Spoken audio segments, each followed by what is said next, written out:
This video is about properties of logarithms and exponents, and then some practice with problems that might include log properties. All of these are a review, basically, except for maybe one or two of them. So we're going to go through them relatively quickly. Log base a of 1. This could be log base anything of 1. That's 0. Because remember, logs and exponents are inverses. And a to the 0 power is 1. So log base a of 1 has to be 0. Log base a of a is 1, because a to the first power is a. A to the log base a of m, since those are inverses, the a and the log base a invert each other and cancel each other out, basically. And so the answer would be m. That is a really poor looking m. So is that. I'll give it one more try. None of them were good. Log base a of a to the r. Remember that the exponent inside of a logarithm can move to the outside. So this would be r times log base a of a, and we know that log base a of a is 1. So this is just r. Then we have properties where we have products on the inside. So log base a of m times n, we can expand that to log base a of m plus log base a of n. Likewise, if it's division, we can expand it and turn it into a subtraction problem. So log base a of m minus log base a of n. And both of these, all of these, but both of these, numbers 5 and 6 especially, will often be used in reverse. So I can ask you to condense, starting with something like this and moving it that way. Number 7, e to the r natural log of a. This isn't so much a property, it's more just a problem where we can kind of figure out what's happening. Remember that if I have an exponent and I can move it out to be a coefficient, I can take the coefficient of r natural log of a and turn it into an exponent. So I'm going to rewrite this as e to the natural log of a to the r. And e to the natural log, those are those are inverses, so those go away. So I basically just end up with a to the r. Log base a of m to the r, we've already talked about this, but this r can move out to the front, so it's r times log base a of m. And the change of base formula is kind of a new one. So log base a of b, I don't really use this that much in, we use it quite a bit in problems, but it's not something that you have to use nearly as much because your calculator does log bases now, but you can choose this to be log base anything of b divided by log of that same base times a. So you can make this log base 5 of b over log base 5 of a. You can make it log base 2 of b over log base 2 of a. You can make it natural log of b over natural log of a. There's a lot of different ways that you can do this, but it's log base whatever you want as long as that base is the same. So log base n of b over log base n of a. Here's a quick review of some exponent properties. X to the a times x to the b is x to the a plus b. X to the a to the b power, you multiply the exponents. So x to the ab, x to the 0 is 1, x to the negative a is 1 over x to the a. And A result of that is if I have something like x over y to the negative a, that's y to the a over x to the a. So I can just take the reciprocal. And then x to the a divided by x to the b is x to the a minus b. All right, a few problems. Log base b of xy over z squared, we have to expand this. So let's go back. That would be this property or this property. So all of these are going to be in terms of log base b. So log base b of x plus log base b of y minus log base b of z squared. And I can expand it even further because this 2 can move out to the front.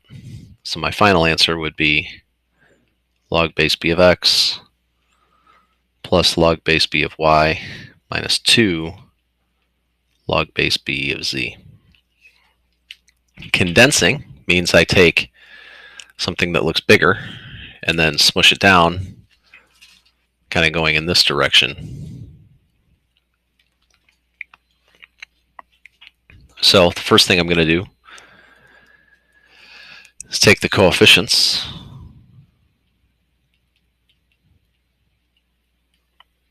and turn them into exponents.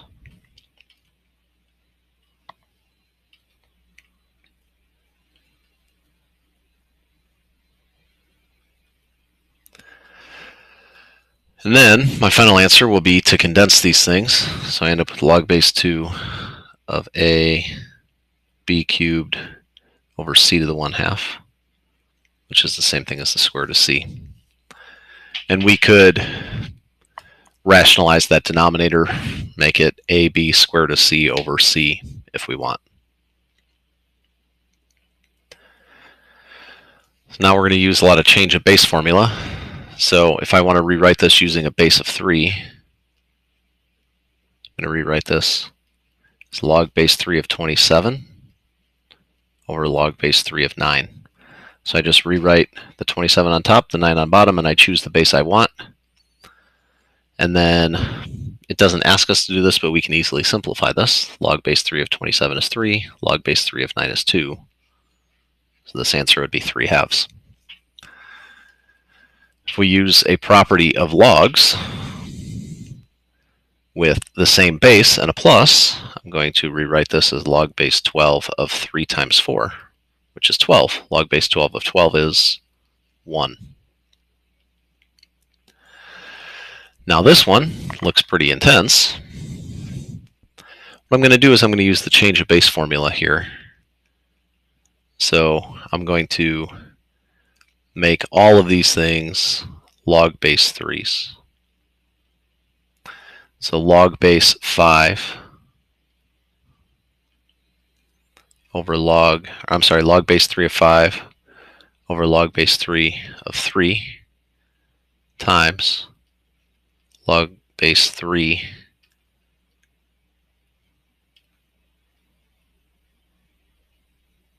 of 7 over log base 3 of 5 times log base 3 of 4 over log base 3 of 7.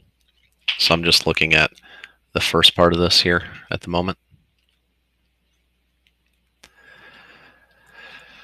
Notice when I do that, some of these things end up canceling off.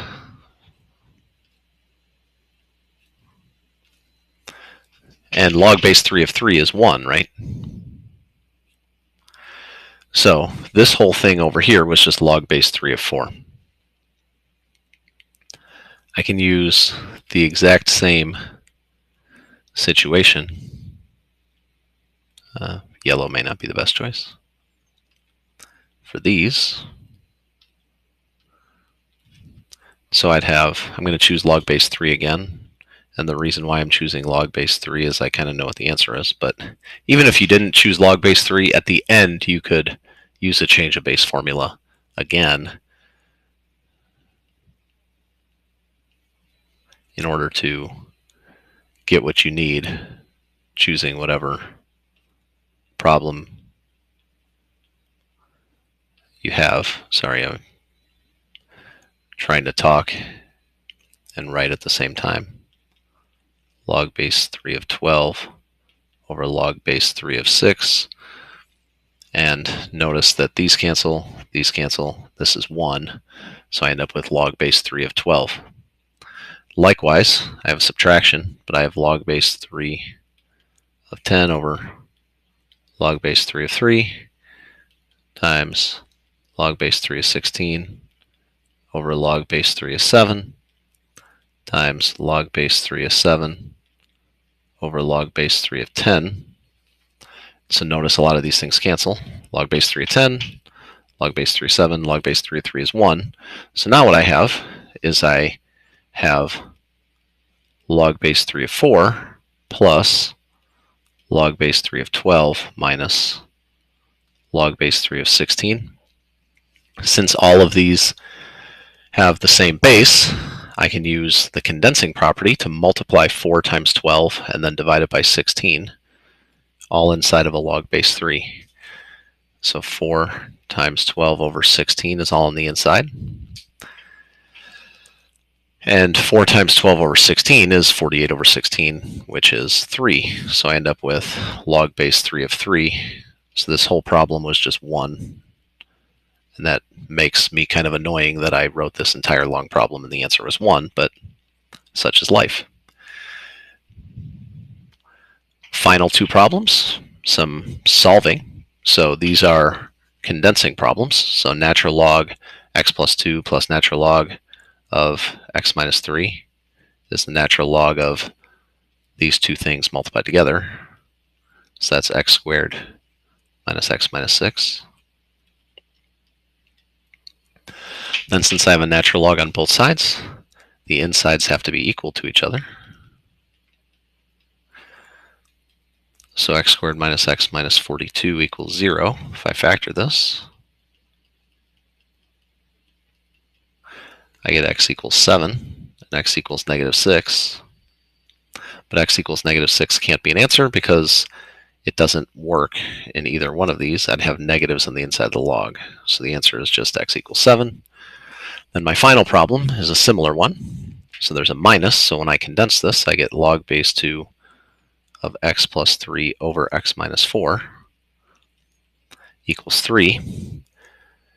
And then I would just rewrite this in exponential form.